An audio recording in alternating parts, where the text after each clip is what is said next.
promotional things that have leaked, and there's somebody is on the bus, and a monster is up against the window. I don't know if it's a bus or if it's a van. Yeah, and we posted. I'm thinking it's a bus. I posted that on our in our community section on YouTube, and if you look on there, just like what Derek was saying. Hi guys, welcome to our midweek show. We are the Watchers on the Wall. We are here to discuss our theories from season 2, episode 4 of From. Well, shoot, we talking season 2 everything, and we have a special guest with us. Derek, say what's up to the people. He's back in the house. Hey people, how are you doing? Awesome. Before we get started, we want to ask everybody if you could please like, subscribe, and share. I was looking at the video analytics, and like 80% of our viewers are not subscribers. Listen, guys, if y'all don't subscribe, we're going to have to throw y'all in a box. You might see a tree. If you don't subscribe. And some crows. If you do not subscribe. Floating around. No. Yeah, I know. So with this video, we want to kind of talk a little bit about episode 4. But mainly we want to kind of discuss some of our theories, and then we want to jump into some of you guys' questions and comments that we've seen on previous videos. So first things first, Derek, what did you think about episode 4? What stood out to you? I think there was a lot more focus on the dialogue. I think one of the things that's been frustrating this season is that, you were kind of left hanging, trying to, figure out what was going on with Boyd, what's going on with Kenny. And you finally got to see dialogue. You saw it with, Jade and Baka in the shop, and you really saw more depth in the characters. I think everybody was really looking for the scares, but I think this episode just kind of took a pause to really get into character, and I was really impressed with how they developed Kenny, because he was kind of more like a little deputy dog. He had the high water pants on, and it's like he kind of stuck a badge. I know. It's like, can you go in that shed and get him a new pair of pants? Come on, man. You already got him wearing the white socks. Yeah. And he lost his girl. It's just all bad for Kenny. I'm Team Kenny. I want him to win. I'm with you on that. Yeah, I agree with you, Derek. I think that they were pretty focused on the character development. But even so, I think that this was one of the better episodes because, in my opinion, I felt like we started to see people talk, especially Jim was talking with his wife, and he was basically saying, I feel like we're being watched because he heard somebody on the radio, and then his wife told him that the cords or the wires lead to nowhere. Yeah, I think the conversations were definitely more substantial this episode. Yeah. So one I kind of want to just talk about, like, what do you guys think is going to happen moving forward? Because we saw a couple of things kind of happen, and like one of the things I kind of wanted to talk a little bit about is Sarah, right? And I kind of have an idea. This is what I think is going to happen to Sarah. You guys can kind of jump in, but I kind of want this to be a part where we kind of talk about like what we think is going to happen in the next episode before we kind of jump into some questions. So we all know that Sarah told Kenny that she was the one that basically murdered his father and the other individual that was down there. And Kenny wants her ass in the box. And it's interesting because what's going to happen to Sarah? How does she get reacclimated back into the community? And one of the things that I think is going to happen, I think that they're going to try to put Sarah in the box, but I think that the monsters are not going to attack her. That's what I think. Yeah. I think that if she survives the box, they need to take her out the box and find another way of killing her off, because otherwise every night you're gonna have to lock her up. You're gonna have to chain her because you can't trust her. She's gonna open doors. She's gonna kill people. That little voice in her head gonna tell her, "Hey, get Jake, get Kenny. Yeah. We can't have that." I agree. No, it was funny. Go ahead, Derek. No, I'm sorry. You got to put her on the bus every night with the guy that's just angry all the time. So Captain you know Hairline. what? And whoever come out alive, it's all right. There you go. There you go. That's a good one, Derek. But you know what? I think that's going to be the way that they're able to acclimate her back in society. If she survives, they're going to say, you know what? There's a reason that she's here, and I think that's when people are going to forgive her, possibly for her transgressions. And like you guys said, I would be very suspect about her. She would have to stay by herself somewhere. I'll take that one step further, and I would say that if she does survive, okay, the guy on the bus is going to watch this happen, right? But I think if she does survive, I think that Boyd is going to have to go ahead with everybody in the town, and we need to connect these stories. What were you doing before we left?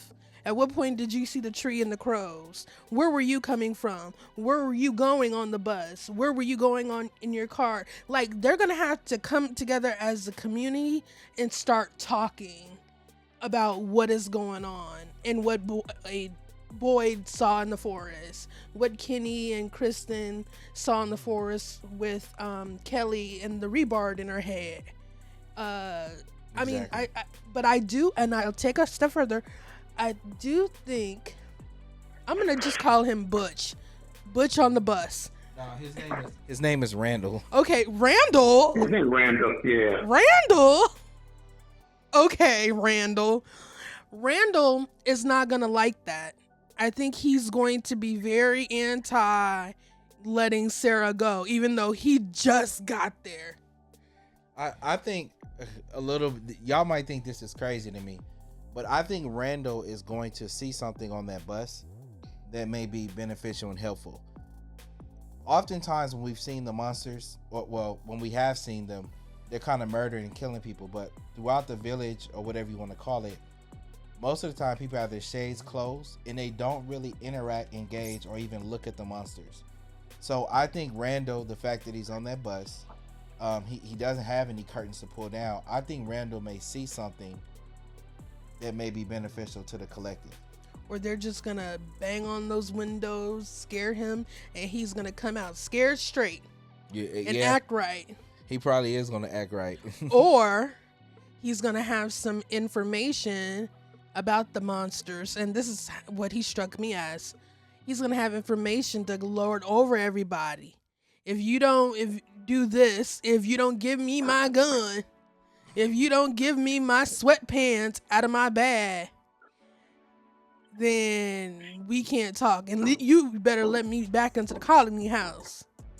Yeah, I think Randall's going to end up playing a bigger part than we think, you know, because I don't think he's just there haphazardly. I think he's probably going to end up the new deputy. Mm-hmm. Yeah, I think in the next episode, there's been some like promotional things that have leaked, and there's somebody is on the bus, and a monster is up against the window. I don't know if it's a bus or if it's a van. Mm-hmm. Yeah, and I'm thinking it's the bus. Mm-hmm.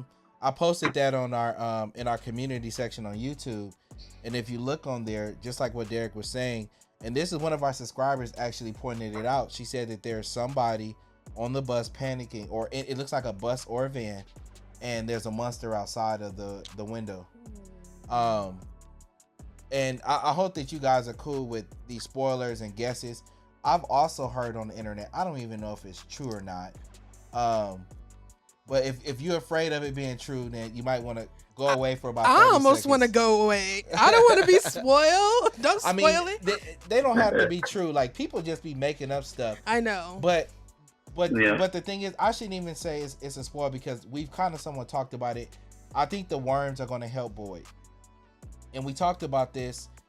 I think that the worms, or whatever you want to call them, they like, we saw Boyd, he was stuck in the forest and the monsters didn't see him, and we made a joke because somebody on the channel said he was hiding behind that skinny ass tree and they didn't see him, right?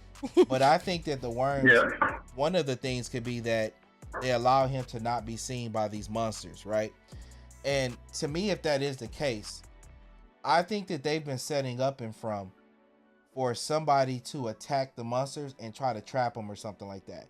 because I don't. And if you recall, in the last, was it the third or the fourth episode where they caught the rabbit, or where the rebar was in the girl's head? That was the third episode third. Yeah, episode 3. So that was one of the first times that we saw that they were actually trying to catch these things.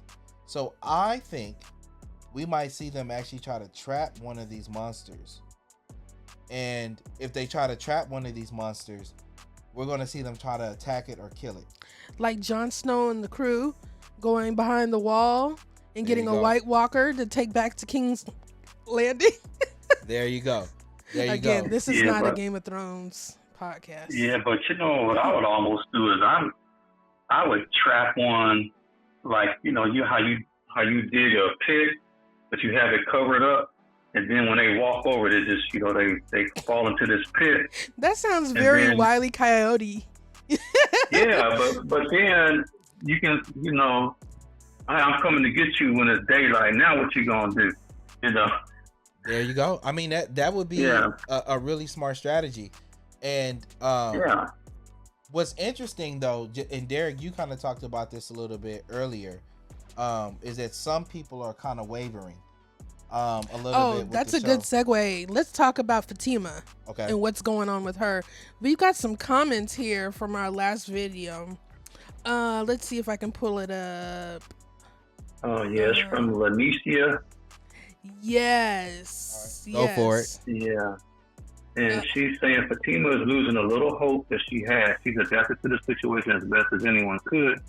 And yes, she's starting to see getting married as an acceptance that they might not get out. Or maybe she thought that they would leave one day and she really wouldn't have to commit to Ellis in the real world. She wants to be comfortable. She wants the comfort of being with Ellis, but also with the free love. Wow. Yeah, that's really good. That was a profound statement. Yeah. And what's interesting about that statement to me is earlier on in season 1, and even some parts of season 2, I never really trusted Fatima. You know, I was never team Fatima. Yeah. And to me, she seemed like she was pretty happy to be there. And we had even made comments that she seemed like the kind of person that wouldn't want to go back to the real world because she looks like she might be running from something or trying to escape something. And it's been interesting to see how in this season she actually does seem like she wants to get out of there. And like this person is saying, I feel like we never really know where she stands. No, she's like a heel. You know, one minute she's proxying and being happy, and the next minute she's talking about her and Ellis's wedding, and she looks like she wants to jump off a roof. Yeah, and she is truly an interesting character. Yeah, I don't think she really wants to go through with that wedding. Yeah, her mood has turned more dark this season. She's not the same person she was last season, because she was pretty happy, and you know, and I even think that, you know, when I can't think of their Jim's daughter was there at Connie House, there was almost like there was some flirtatious things, like, you know, she might be, you know, bisexual. And now she's just really, you know, she's just a couple episodes and she just flipped out, you know, opening the curtain and, you know, facing these things and giving them the finger. You know, she just seems like, it's almost like, you know, you get into a period of resignation. It's like, okay, I don't have anything else to look forward to. He wants to get married. Yeah, okay, sure. But what else am I going to do? I'm never getting out of here. Yeah, like she's in a prison. Mm-hmm. Yeah, and, you know, I mean, it's really interesting stuff, because when you talk about, you know, her relationship, and then you got Colony and Donna, right? The entire Colony house, and Boyd and Donna are really kind of in this place because they both know important pieces of information and they're hiding it from everybody else. Donna heard that voice on the radio. She told Jim, I do not want you to talk about what you heard because you might make people angry. Yeah. So, you know, moving forward, you know, just talking about some of the things that we anticipate. Another thing that I'm somewhat anticipating is, I think Jim, you know, he asked Donna where was that radio at. I think Jim is going to get back on that radio and I think he's going to be able to communicate with someone again on that radio. I don't know what's going to come from it necessarily, but I feel like I see him doing that. I think Boyd is going to have like a physical altercation with somebody. And you know how you guys are saying that bus situation, that image of it looks like somebody's on the bus. And that image this on the bus, that's actually like a screenshot. I believe it was Deanna, she got it, I think. It's a screenshot from the trailer for the entire season 2. So it's not like we got some preview copy or something. But this is just me guessing. I think, and if you look at it, it doesn't look like random to me. The person looks like they have hair. And did you see it? Did you see the picture? Now that you mention it, yeah. Let me because if you go, let me go to the community section so you can see this picture. So you can peek at it real quick. Because I posted it on our page. So this is the image here. And the monster is there outside the window, and there's somebody here. I think that this is Boyd's son. Ellis? Yes. Why would he be on the bus? I don't think it's the bus. It looks too small. This looks like the van. This looks like it could be a van, the van at Colony House or something. Oh. And I think Boyd is going to have to go save Ellis. But why would they be in the van unless somebody...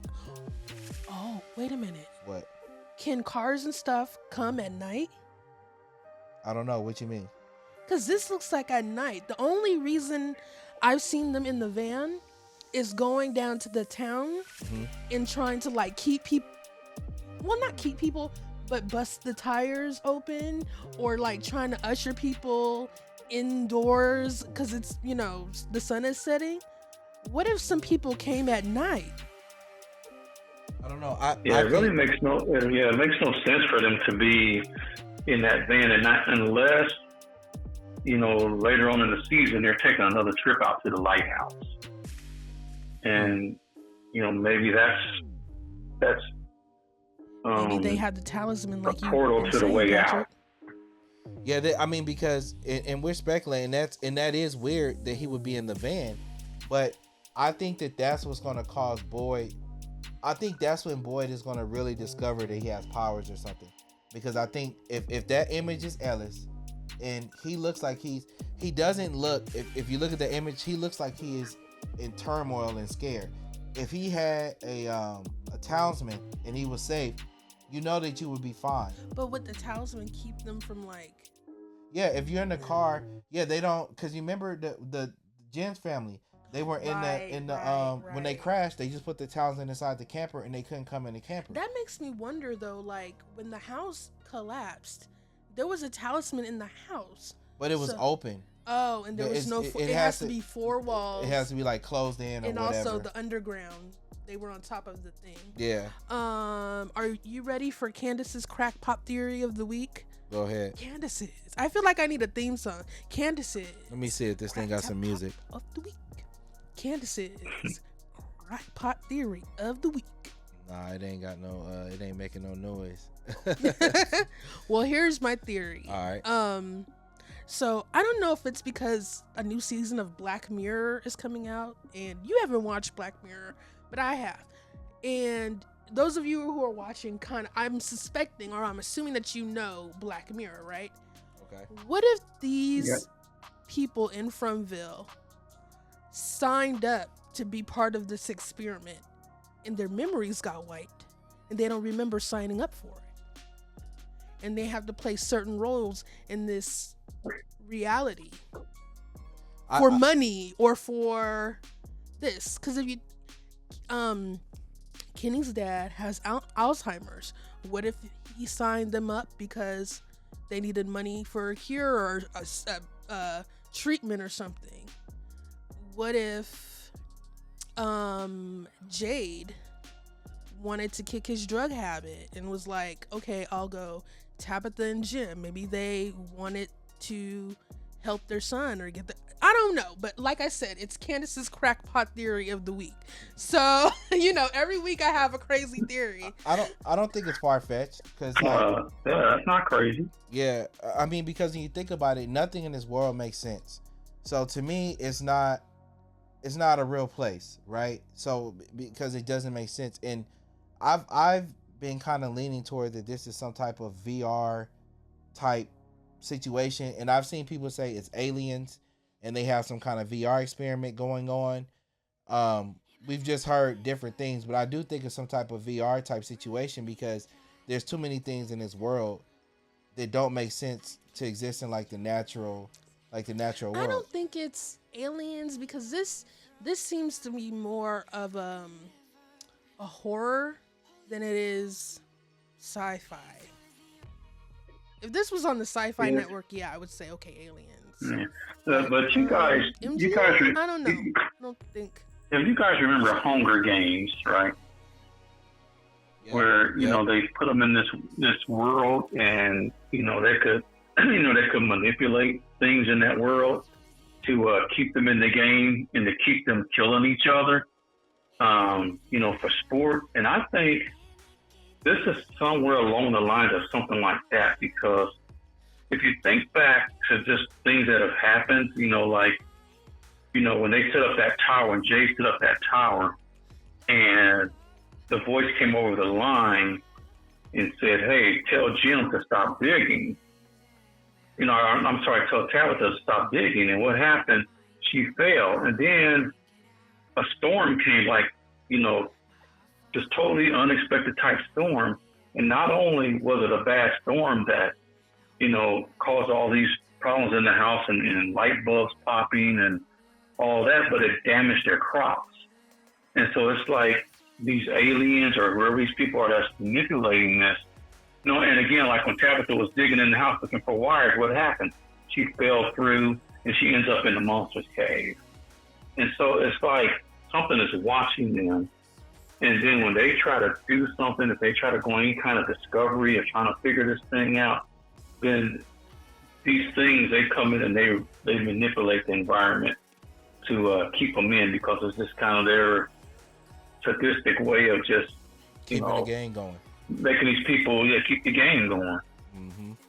Yeah, and that's I think that it's going to be something along that lines when we find out. And Derek, you and I were talking about that, and I even talked to you about this too, Candace, in kind of going back to this picture of who was stuck in that van. I don't understand why Boy is not in such a hurry to get back to that tower. The fact that he found that tower, that could be a game-changing piece of information.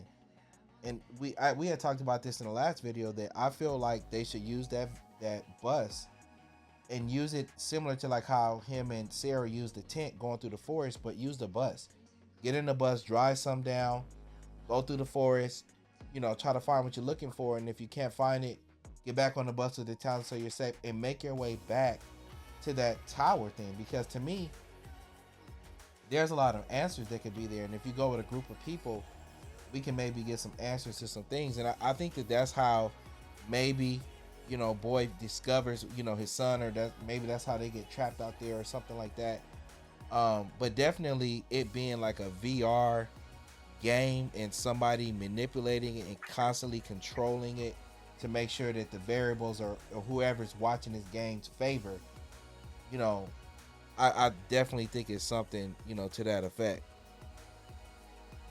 Definitely. What do you guys think about Elgin? I expected him to have a little bit bigger role than I'm just. Go ahead. Go ahead, Candace. No, go ahead. Okay. Now, I've been disappointed so far because the first episode, this guy wakes up and he realizes, hey, I shouldn't be here. We can turn this bus around. And now we're in episode 4, and maybe in total, he's had 2 minutes of dialogue. It's like, okay, there's something to this guy, so why isn't this character being developed? It's like they just kind of forgotten about him. He was at Colony House, and he's sitting in the barber chair waiting to get a fade, and exactly, and he just kind of just looking off and to space, and and then that's it. And then there's just nothing else there. So I'm hoping as these episodes go further along that that he's holding some type of keys to what's going on and how they got there. Yep.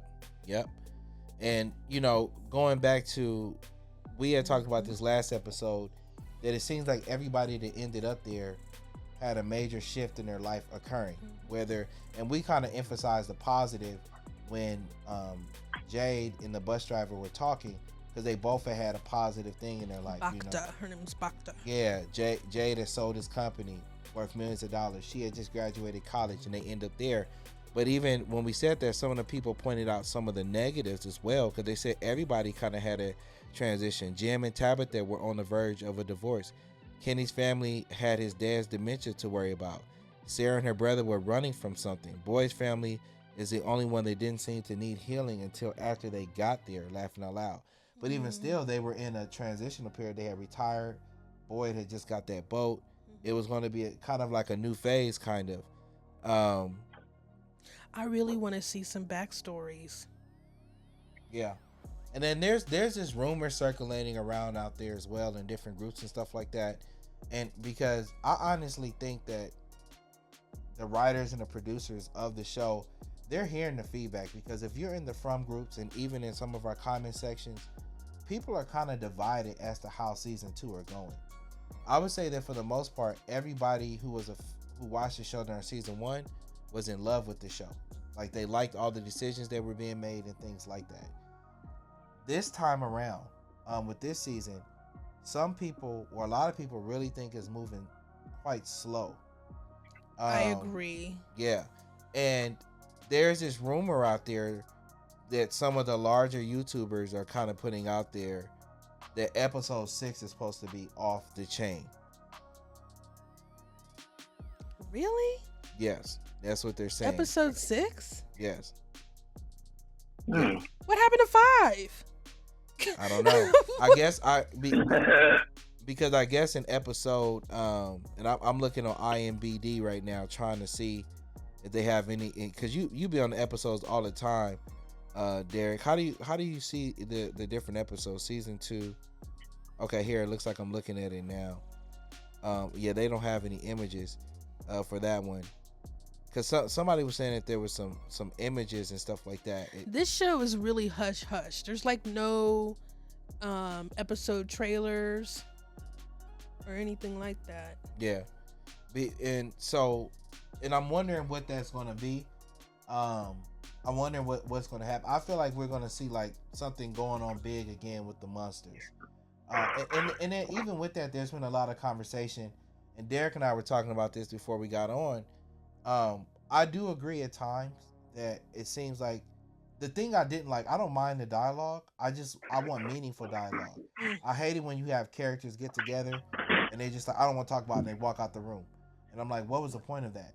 But the one thing I am going to get some pushback on that I disagree with, I don't think that we need to see the monsters every episode. I don't want to see the monsters every episode.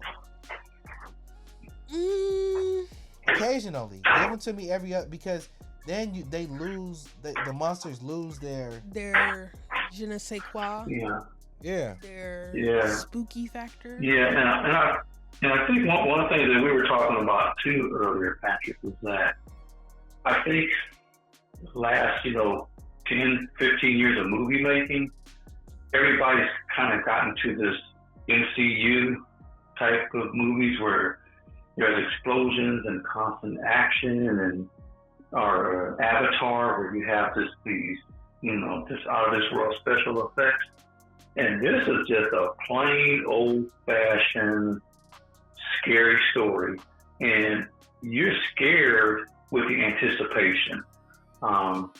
Last week when Sarah was in that basement, literally when my skin crawled, and I have never in my life, I've heard people say, "Oh, that makes my skin crawl." I knew about the phrase, But when he was in that basement, literally my skin moved on my leg. I was like, get out that basement, Kenny! I'm yelling at the TV. I don't do that. And all it was Sarah, a little skinny white girl in the basement, had my skin that's movie making, y'all. That's, Yeah. And I think we just got to spoil. We want to go to the movies, and if it's not a bunch of explosions, Fast and Furious, they've gone from racing cars on the street to cars flying out of air. I mean, just ridiculous stuff. Yeah. And I think we just got to enjoy the story, and let the artistic expression that, these people that are producing the show, let that develop and let that work. And let's be okay if everything isn't just all out there in front of us for us to understand. Yeah, so Derek was basically saying, Kennedy, did it disconnect? Yeah, disconnect. So Derek was basically saying that, a lot of times we've kind of been spoiled with all this CGI visual effects, that storytelling has kind of been a subsidiary thing to movies. And that is true, because like a lot of movies you watch, there's no story. They hitting you with so much visual effects that they hoping to wow and awe you that you kind of forget that the story's not really there. I wanted to point out somebody, Angela E. She always be putting great comments. This is a dope comment. She said, "I think Ellis and Fatima's wedding would be analogous to Carrie's prom in the Stephen King movie novel Carrie. Just like in Carrie, an event that supposed to be festive, fun, and happy would turn into a horror-packed, gory, and full of murder and mayhem. Someone is going to get and use Randall's gun." I think somebody's gonna get that. I also think I think maybe that's episode 6. Yeah, I kind of think about the red wedding with her wedding. Like, I think it's gonna be some crazy shit. I know, but what would be the catalyst for it though? Like, I don't know. I mean, I don't know. Randall. I don't. Yeah, just don't have a night wedding. I know, don't have a night wedding. Maybe he didn't get invited to the wedding, and then he crashes the party and goes ape shit. I don't know. Yeah. Yeah, but we've been at this one for quite some time. Yeah. It's probably almost about that time to wrap it up. But we want to thank y'all for rocking with us.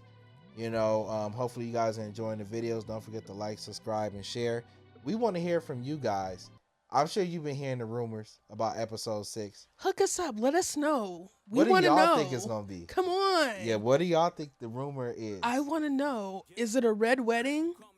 Is it gonna be Candace's crackpot theory of the week? Is it going to be? I don't know. What's gonna happen? Yeah, and we don't get a keep call coming here before everything goes wrong, goes tits up. I hope. Maybe will Kenny just finally be like, fuck it, and just, I'm going to Colony House, and I'm just gonna let my freak flag fly? I hope so. Yeah, I hope so. We'll see. Can I say something real quick since you brought up Kenny? Mm-hmm. And when I was watching the episode again, what is Kenny, the girl that he likes? What is her name? Crystal, her fiance, and when a couple people pointed out, and I agree with them. Remember when Jim's wife went into the hospital or whatever, and Crystal's fiance was digging through the meds? Mm-hmm. I've been saying this. Crystal's fiance does not look like they would be together. Her tone, her demeanor. Somebody said, what if she is like addicted to drugs? Because she was rummaging through that she cabinet said she with was drugs. taking inventory. Yes. It's something about her is really, really, I'm taken back by her a lot. I don't know why. You got her, that she drives me crazy. The old crazy lady that dances in the rain. That dances in the rain drives me crazy. And like I said, we still think there's a plant there.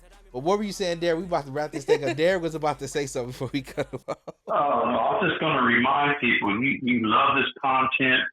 The comments are awesome, but you got to subscribe. you know, we need you to not only like the videos, but we need you to subscribe. Appreciate that, because we've been growing a lot considering we just started. And that we only talk about one show. Yeah, like we're almost near 400 subscribers, so let's try to hit 500 subscribers. I don't know if it's too ambitious by the next video, you know, by Sunday. Help us hit 500 subscribers, y'all. Yeah, that would be kind of cool. Yeah. Well, thanks, Derek, for tuning in, man. And you know, me and Derek talk every day about this show. Thank you for tuning in and watching this midweek madness. Thank y'all. Peace. Bye. All right. Later, y'all.